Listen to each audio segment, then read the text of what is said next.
Ikaw! Ano susi? Ang nakaraan sa tadhana. Uy!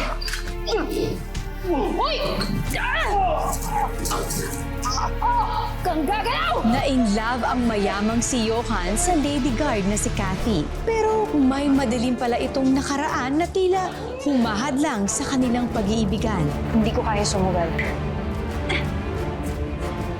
Diyan ka na mapagay! Alex! Paano ka kagaya niyan?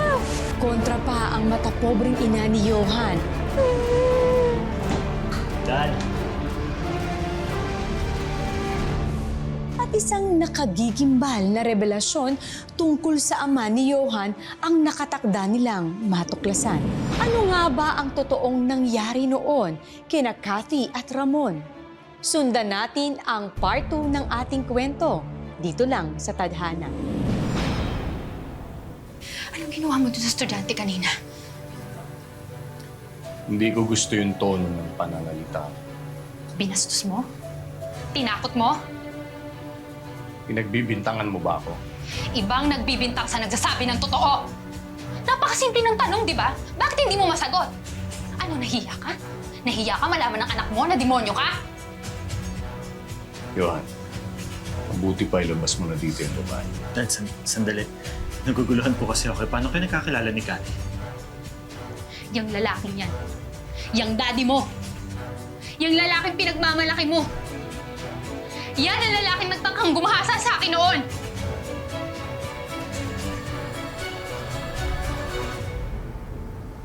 I was moved by your speech. Napakatalino mong bata. Mukhang napakabait.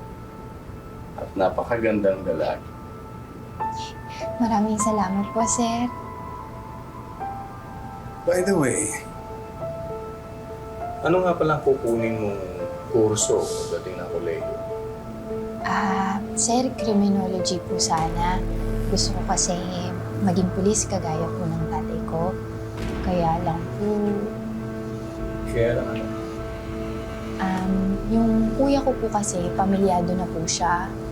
Tapos yung mama ko naman po, meron po siyang sakit sa puso. Kaya po umaasa na lang po siya sa pensyon. Ayoko naman pong kunin yung pera na para sa kanya. Eh sir, di rin naman ako makakapag-working student gawa ng wala pong magbabantay sa mama ko. Ganun ba? Opo. Well, hindi rin pala biro yan. Opo, sir. Pero alam mo, naiintindihan kita, anak. Pero nangihinayang ako. Sayang din kasi kung hindi mo may pagpapatuloy ang pag-aaral. Kung gusto mo, bibigyan kita ng scholarship. Scholarship po. Scholarship, sir? Ako, salamat po. Thank you so much po. Thank you. Thank you po.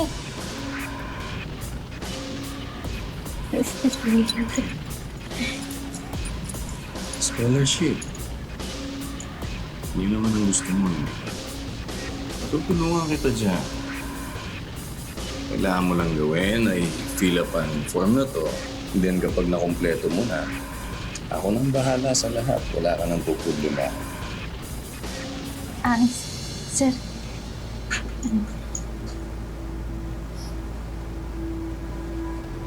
Gusto mo ng scholarship, hindi ba? Ito lang ang sagot dyan. Once na na-fill upan mo na, tuloy-tuloy na pag-aaral.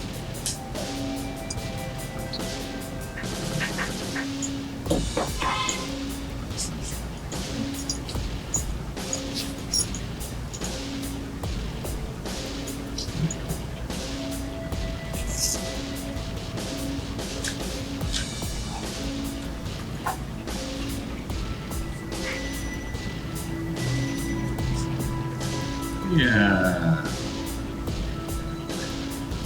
Alam mo, dalawa lang naman yan. Papayag ka sa gusto ko. Pag-iligayahin mo, makakapag-aral ka. Pag lalabas ka dito, mag-iingay ka at mag-i-skandal. Pero pag lalamayan ka ng bukas, Sir, ano na lang po ako. Uwi. Eh! Kailangan ko na pong umuwi po sa amin. Ano?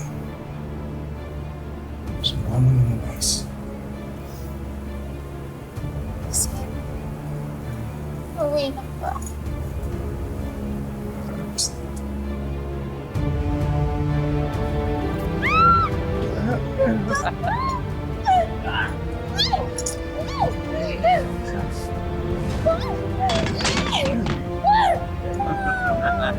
Tulong!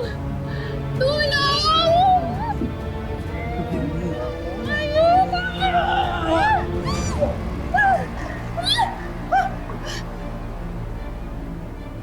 Subukan mo ako, madam.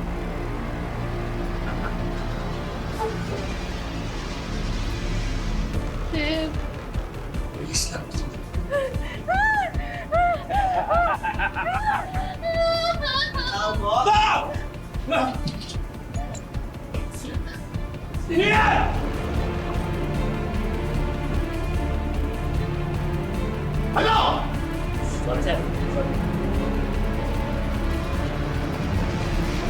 dahil sa'yo, inatake sa puso ang mama ko. Dapat sa'yo, mamatay ka na. Hindi totoo mga binibintang sa akin ng babaeng yan. Buti pa yung nilabas mo na yan. Pakaladkan mo yan sa security. Kung may dapat kalad ka rin dito, ikaw yon. Hindi ako. Masahol ka pa sa baboy? Anong ginawa mo dun sa estudyante kanina? Malamang biktima mo rin yun, no? Ramon, tandaan mo to. Hindi na ako ang Kati na nakilala mo noon. Hindi na ako takot. At mas lalong hindi ako mananahimik. Alam mo kung bakit? Kasi wala nang mawawala sa akin. Sa'yo marami pa. Marami pa! Anong kaguluhan to? At bakit nandito tong babaeng to, ha? Ma, totoo ba? Yung mga accusation ni Cathy kay Daddy? Did he abuse her?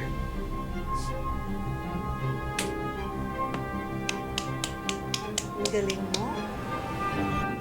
Alam ko ng plano mo. Kasi, hindi umubra yung plano mo sa anak ko. Ngayon naman, pinupuntirya mo ang asawa ko. May ikakati ka pa bang babae ka, ha? Hindi mo na ako pwedeng saktan! Kayo may atraso sa akin! Tiguan mo ko! Ayan! Pero tandaan mo to. Hihiganti ako!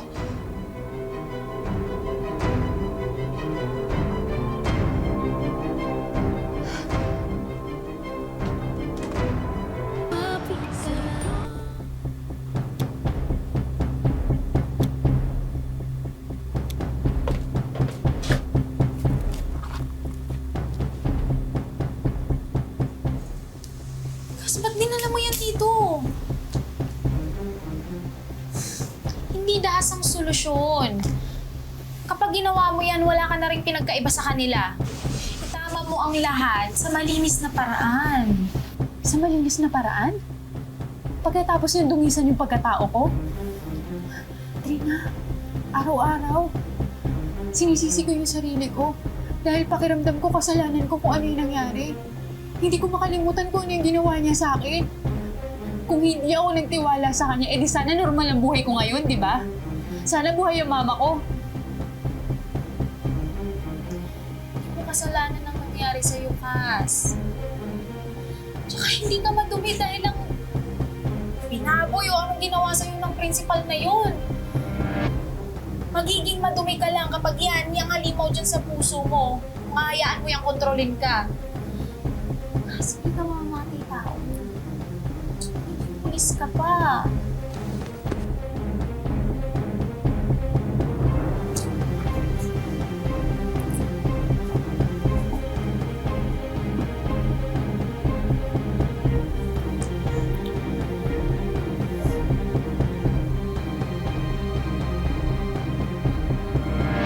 Basta gawin ninyo ay inuutos ko. At huwag na huwag kayong titigil hanggat hindi ninyo siya nakikita. Sige na.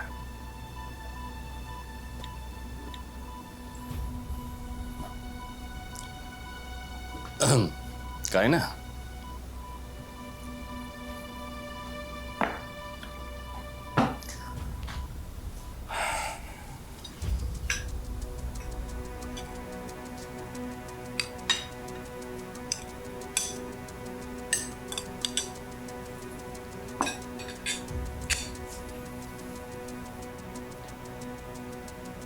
Oh. Huwag niyo sabihin sa akin, pinaniniwalaan niyo yung babaeng yun. Of course, hindi kami naniniwala. But we also want the truth from you. Ano ba talagang nangyari?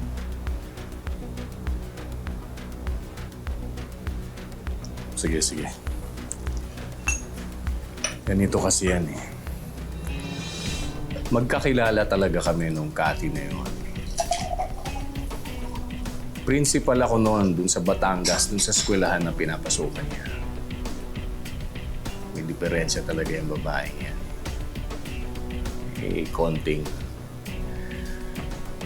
Eh, napag-alaman ko, inabuso pala siya ng sarili niyang tiyuhin. At hindi lang yon, may malubhang sakit pa yung nanay niya. So ako naman, siyempre, bilang principal, di ba, tungkulin ko naman na gabayan yung mga guro, yung mga estudyante. So yun yung ginawa ko. Nag-offer ako sa kanya na tutulungan ko siya para makalimutan niya yung trauma nangyari sa kanya. Tutulungan ko siya para ipagpagamot. Eh kaso ang masaklap, yung palang ginagawa kong pagtulong sa kanya, minamasama niya. Nilalagyan niya ng mali siya at hindi lang yan, nagkagusto pa siya sa akin. Diba? Totoo yan, ha? Baka naman ikaw ito nagsisinungaling. Maria, kailan ba ako nagsinungaling sa'yo? Di ba? Hindi ko magagawa sa yun at hindi ako papatol sa ganong klaseng babae. Magagawa ko bang sirain ang pamilya natin?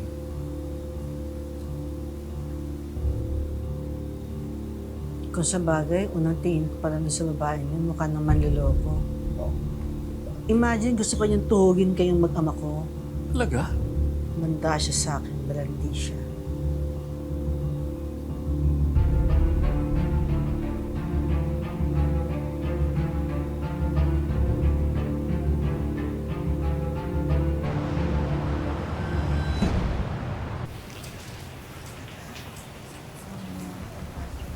Sir Ramon Reyes, naaresto ka namin sa salang attempted rape. Ikaw ay may karapatang manahimik o magsawalang kibo. Ano man yung sasabihin ay maaaring gamitin pabor o laban sa isa anumang hukuman. Ikaw ay may karapatang kumuha ng iyong tagapagtanggol na ayon sa inyong pinili.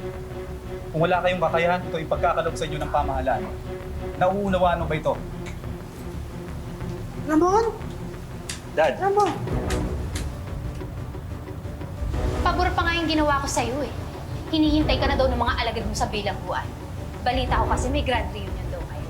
Sana mag-enjoy ka. My husband is innocent until proven guilty.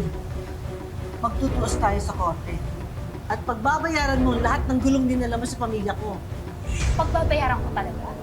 Pagbabayaran mo. Pagbabayaran yung ginawa niyong pagsikira sa buhay ko at buhay ng ibang tao. Lumayas ka! Tama naman kayo eh. Magkalayo tayo.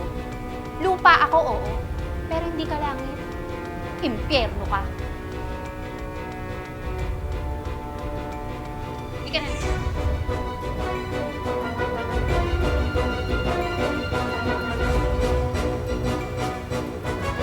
Nang arestuhin ng mga pulis ang ama ni Johan na si Ramon, tila unang hakbang na iyon tungkol sa hustisyang hanap ni Cathy.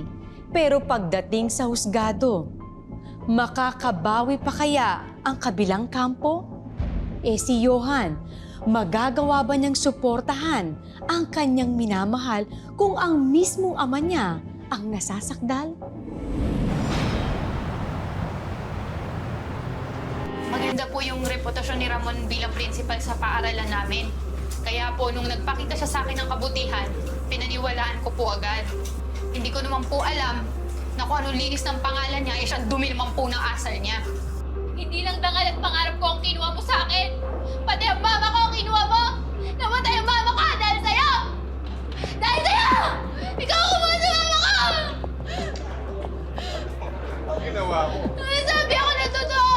Nagsasabi pa ako ng totoo! Nagsasabi pa ako ng totoo!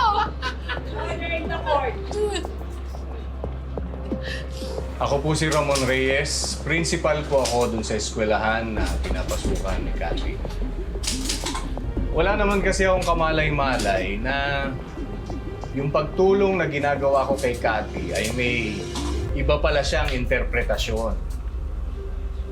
Minamasama na pala niya ito. Binibigyan niya ng mali siya. Sinabi ko na naman nung umpisa pa lang, hindi pa pwedeng maging kami. Unang-una, pamilyado ko. May asawa ko, may anak.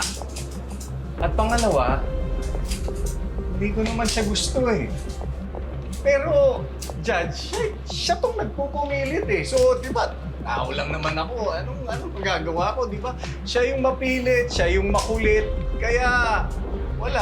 Ako ngayon yung nadidiin dito. Ako ngayon yung naiipit. Meron no akong testigo na magpapatunay sa lahat ng mga sinasabi ko.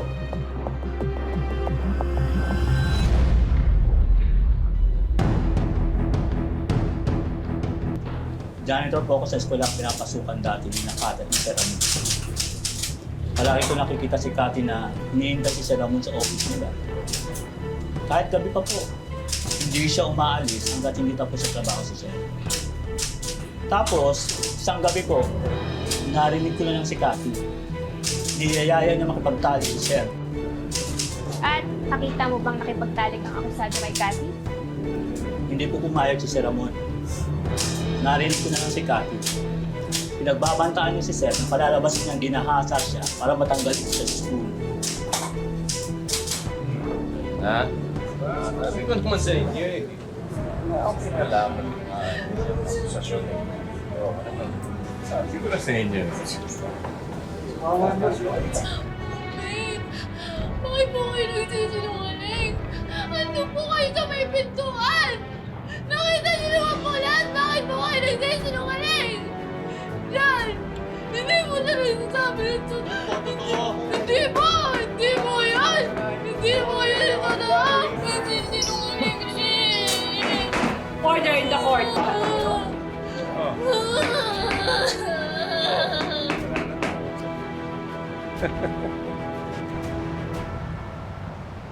Lina, sigurado ako.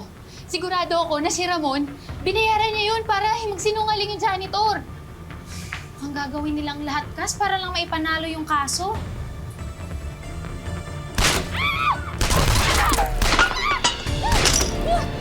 Lina!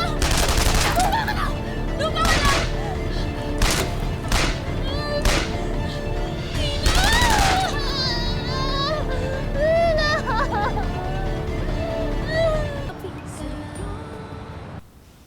Good. Very good. Sige na.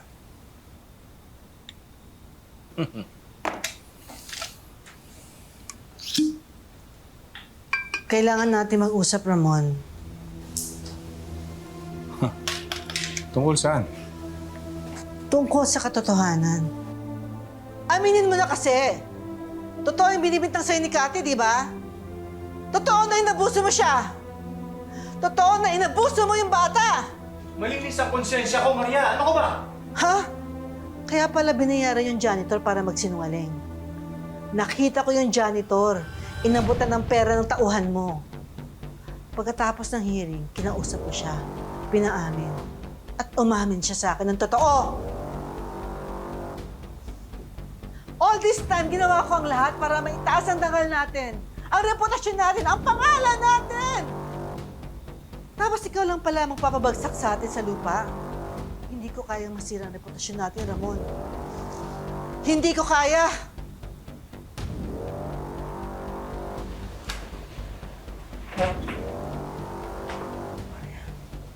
Maria.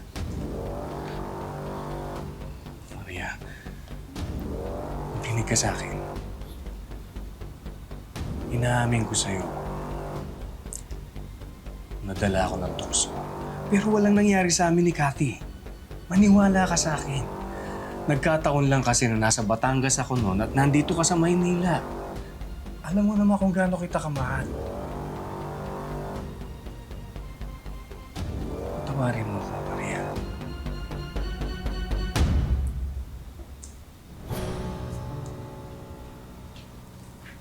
Ang taas-taas ng tingin ko sa'yo, Dad.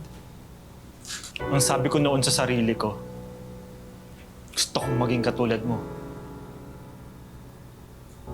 Mabuting tao, mabuting asawa, mabuting ama. Paano mo nagawa to? Hindi mo ba naisip na may sisirain kang buhay? Na kami ng pamilya mo ay sisirain mo rin?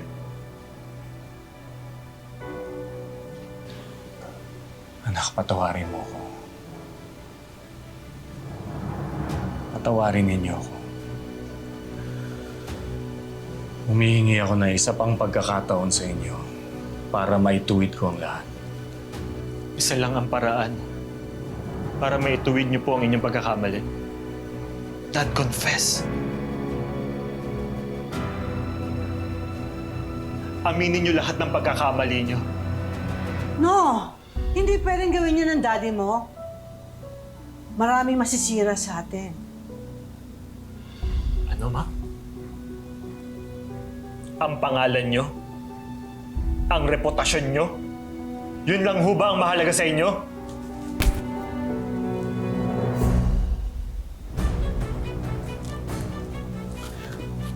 Kung hindi niyo po kayang aminin ang pagkakamali niyo,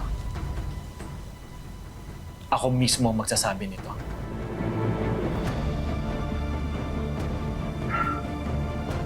Johan!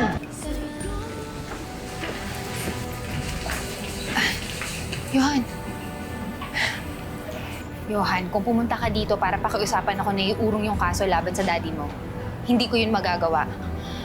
Pinaulanan niya ng bala ang bahay namin. Si Trina muntik nang mamatay. Hindi ako pwedeng manahimik. Kailangan ko talaga siyang ipakulong. Hindi. Naniniwala ako sa'yo. Nandito ako para suportahan ka. Lalaban tayo.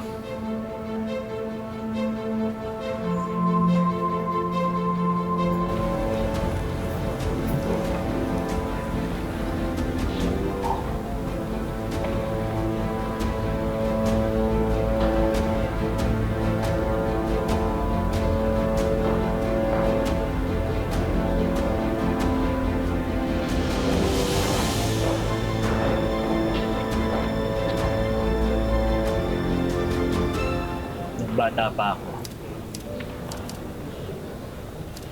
Naalala ko, lagi mong sinasabi sa akin na lagi akong papanik sa tama. Kahit ang kapalit nito, may mawawala sa akin.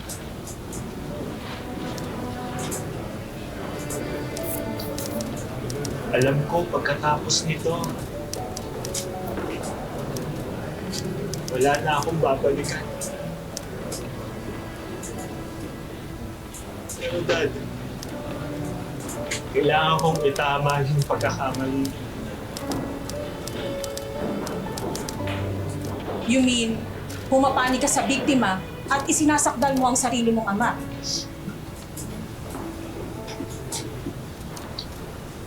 Pumapanik po ako sa tama.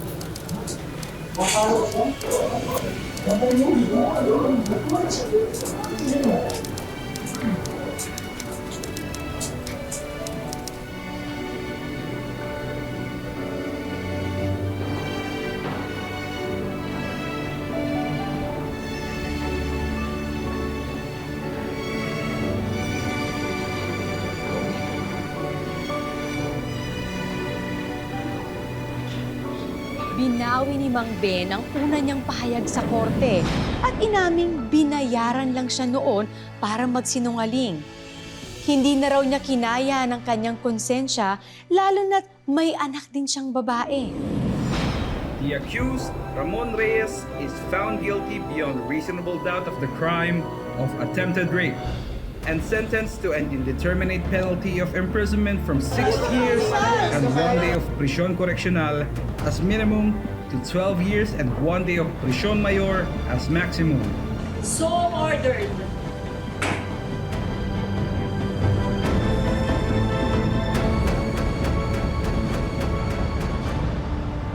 Ay, Johan. Sorry ha. Patawad dahil kinailangan mo mamili kung ako o yung pamilya mo.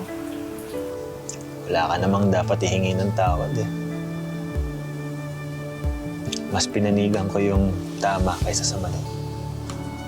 Alam mo, sa totoo lang, dapat nga yung pamilya ko yung humingi ng tawad sa'yo eh. Simula pa lang, dapat ginawa na namin yun sa'yo. Kathy, mahal kita.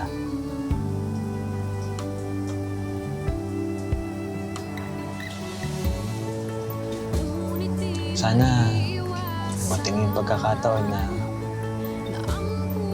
pag naghilom na yung sugat sa puso mo, bigyan mo ako ng pagkakataon para patunayan sa'yo yung pagmamahal ko. Patunayan mo na yun. Patunayan mo na.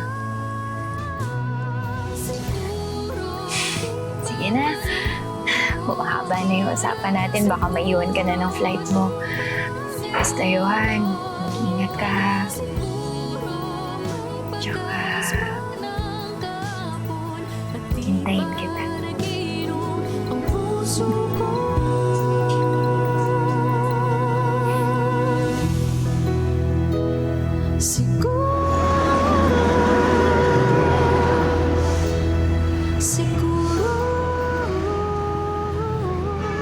Kung may isang bagay akong natutuhan sa pagsubok na hinarap ko, yun siguro yung hindi tayong nakaraan natin.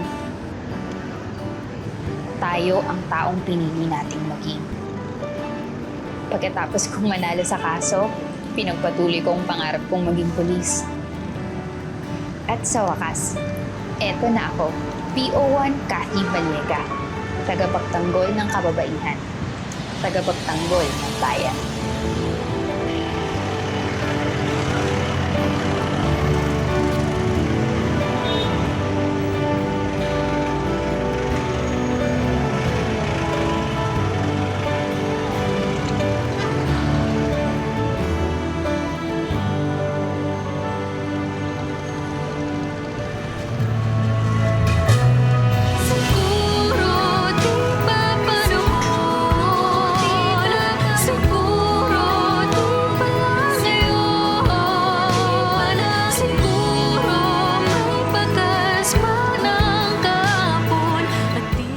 Ang buhay ay hindi lamang isang daan na ginuhit para sa atin.